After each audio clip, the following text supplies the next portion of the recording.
Woodrow Wilson was the 28th President of the United States, 1913–21, an American scholar and statesman best remembered for his legislative accomplishments and his high-minded idealism. Wilson led his country into World War I and became the creator and leading advocate of the League of Nations, for which he was awarded the 1919 Nobel Prize for Peace. During his second term, the 19th Amendment to the U.S. Constitution, giving women the right to vote, was passed and ratified.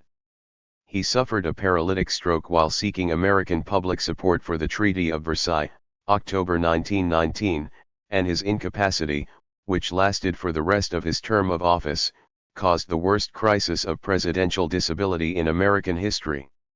Wilson's father, Joseph Ruggles Wilson, was a Presbyterian minister who had moved to Virginia from Ohio and was the son of Scotch-Irish immigrants. His mother, Janet Woodrow, the daughter of a Presbyterian minister, had been born in England of Scottish parentage. Wilson was the only president since Andrew Jackson to have a foreign-born parent. Naturally enough, the Presbyterian Church played a commanding role in the upbringing of Tommy Wilson. The family left Virginia before his second birthday, as his father successively held pastorates in Augusta, Georgia, and Wilmington, North Carolina, and taught at the Columbia Theological Seminary in South Carolina.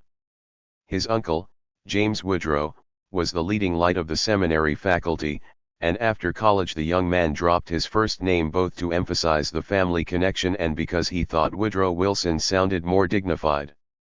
His father served during the Civil War as a chaplain with the Confederate Army, and his church in Augusta was turned into a military hospital. The young Wilson was deeply affected by the horrors of the war. Apparently dyslexic from childhood, Wilson did not learn to read until after he was 10 and never became a rapid reader. Nevertheless, he developed passionate interests in politics and literature.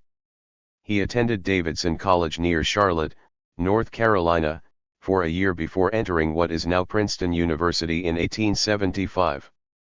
At Princeton he blossomed intellectually, reading widely, engaging in debate, and editing the college newspaper.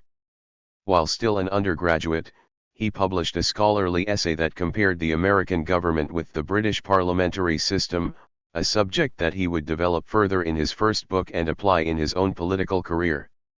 After graduation from Princeton in 1879, Wilson studied law at the University of Virginia, with the hope that law would lead to politics. 2 years of humdrum legal practice in Atlanta disillusioned him, and he abandoned his law career for graduate study in government and history at Johns Hopkins University, where in 1886 he received a Ph.D. He was the only president to have earned that degree. Wilson's doctoral thesis was also his first book, Congressional Government, A Study in American Politics, 1885, which further developed his comparison between the American and parliamentary government and suggested reforms that would make the American system more efficient and more answerable to public opinion. Among his later works are a general analysis of government, the state, elements of historical and practical politics, 1889, A History of the United States, Division and Reunion, 1829–1889, 1893, the 5-volume A History of the American People, 1902, and Constitutional Government in the United States, 1908, in which Wilson elegantly set forth the modern view of the president as the representative of no constituency, but of the whole people. When he speaks in his true character, he speaks for no special interest. In 1885 Wilson married Ellen Louise Axon, Ellen Wilson, the daughter of a Presbyterian minister from Rome, Georgia, with whom he had 3 daughters, Margaret, Jessie, and Eleanor. The marriage was warm and happy, although it was shadowed by Ellen's bouts of depression and Wilson's brief extramarital affair with Mary Allen Peck. Ellen's death in August 1914 devastated Wilson with grief, which lifted only when he met and courted Edith Bolling Galt, Edith Wilson, whom he married in December 1915. Wilson was a professional academic before he became president. He began his career teaching history and political science at Bryn Mawr College in 1885 and moved to Wesleyan University in Connecticut in 1888. 2 years later he went to Princeton, where he quickly became the most popular and highest-paid faculty member. In 1902 he was the unanimous choice to become president of Princeton. Wilson upgraded the university both financially and intellectually, and he attempted far-reaching reforms of both undergraduate and graduate education. Several of his policies were adopted, but his reforms for restructuring and democratizing the university ran afoul of opposition from faculty conservatives and wealthy alumni and forced him to abandon several of his key plans. Meanwhile, the publicity that Wilson had generated as Princeton's president attracted the attention of conservative kingmakers in the Democratic Party, who offered him the 1910 nomination for governor of New Jersey. Wilson resigned from the university, and, artfully turning the tables on his patrons, he won the governorship with a dynamic, progressive campaign. Once in office he put his earlier ideas about parliamentary practices to work in implementing a sweeping reform program that gave him a national reputation and made him a contender for the Democratic presidential nomination. Prevailing at the 1912 convention after a hard struggle against better entrenched rivals, Wilson entered into an exciting three-way race for president. Former President Theodore Roosevelt's bold to the progressive, Bull Moose, party had split the dominant Republican Party, a factor that allowed Wilson to be elected with only 42% of the popular vote but with an electoral college landslide of 435 votes to Roosevelt's 88 and William Howard Taft's 8. In that campaign, Wilson answered Roosevelt's call for a new nationalism with his own equally compelling vision of a new freedom. Wilson was the first Southern-born president elected since the Civil War. The presidency offered Wilson his supreme chance to put his ideas about government to work. Admitting that he intended to conduct himself as a prime minister, he drew up a legislative program in advance, broke with previous presidential practice by appearing before Congress in person, and worked mainly through his party. Important help in keeping congressional Democrats in line came from the party's three-time unsuccessful presidential nominee, William Jennings Bryan, whom Wilson appointed Secretary of State. Indispensable policy advice came from the controversial Boston attorney Louis Brandeis, who had helped Wilson formulate the New Freedom agenda during the campaign. Wilson also kept Congress in session continually from April 1913 to October 1914, almost a year and a half, something that had never before happened, not even during the Civil War. Wilson's approach achieved spectacular results. He won his first victory with passage of the Underwood-Simmons Tariff, 1913, which reduced duties on imports for the first time in 40 years. Accompanying the new tariff, to offset lost revenues, was an income tax, which was permitted under the recently adopted 16th Amendment to the Constitution. Wilson's second victory came when, after months of complicated debate and bargaining over banking and currency reform, Congress in 1913 passed the act creating the Federal Reserve System, which remains the most powerful government agency in economic affairs. A third victory came with passage of the Clayton Antitrust Act, 1914, which strengthened existing laws against anti-competitive business actions and gave labor unions relief from court injunctions. Accompanying this act was the Federal Trade Commission Act of 1914, which created the Federal Trade Commission, a major agency overseeing business practices. Wilson followed those legislative accomplishments with a second wave of reform measures in 1916. In part to attract Roosevelt's progressive voters of 1912, he pushed through Congress laws to create an agency to regulate overseas shipping, to make the first government loans to farmers, to prohibit child labor, to raise income and inheritance taxes, and to mandate an 8-hour workday for railroad workers. Wilson also nominated Brandeis to a justiceship on the Supreme Court and successfully fought for his confirmation in the Senate. Brandeis, who served until 1939, was the first Jewish justice and became a major force on the Supreme Court. These victories were even more impressive than the earlier ones, because losses in the 1914 elections had reduced the Democrats' majorities in Congress and because the Republicans' opposition had hardened. Wilson's first term also had an ugly side. Despite his Southern birth and upbringing, the president held racial views that mirrored the then prevailing indifference of white Northerners toward injustices meted out to African Americans. Several of Wilson's cabinet members were Southerners, however, and they demanded that segregation be introduced into the federal government. Wilson permitted such efforts to go forward. Protests by the recently formed National Association for the Advancement of Colored People, NAACP, compelled the administration to drop some of the most blatantly discriminatory measures, such as white and colored restrooms. Some Northern Democrats and Republican progressives, whose support Wilson valued, had also raised objections, and practical problems arose in separating the races in the workplace. Taken together, those protests, objections, and problems prompted the administration to stage a partial formal retreat while maintaining much of the substance of segregation. In a similar vein, the numbers and percentages of African Americans in the federal workforce were sharply reduced, a practice that continued under Northern-dominated Republican administrations in the 1920s. Wilson further soured his relations with African Americans by permitting a well-publicized White House screening of D.W. Griffith's artistically ambitious but overtly racist film The Birth of a Nation, 1915. The only move Wilson made toward improving race relations came in July 1918, during his second term, when he eloquently but belatedly condemned lynching. Foreign affairs bedeviled Wilson from his first days in the White House. Latin America was the first trouble spot. Though critical of previous Republican interventionism in that region, Wilson and Bryan soon followed the same course, occupying Haiti and the Dominican Republic and governing them as protectorates.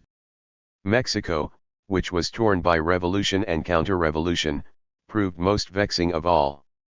First adopting a policy of watchful waiting and then seeking to overthrow the military dictatorship of Victoriano Huerta only dragged the United States into interventions by the Navy at Veracruz in 1914 and by the Army in 1916 in a punitive expedition to chase the guerrilla leader Pancho Villa, who had raided across the border into New Mexico.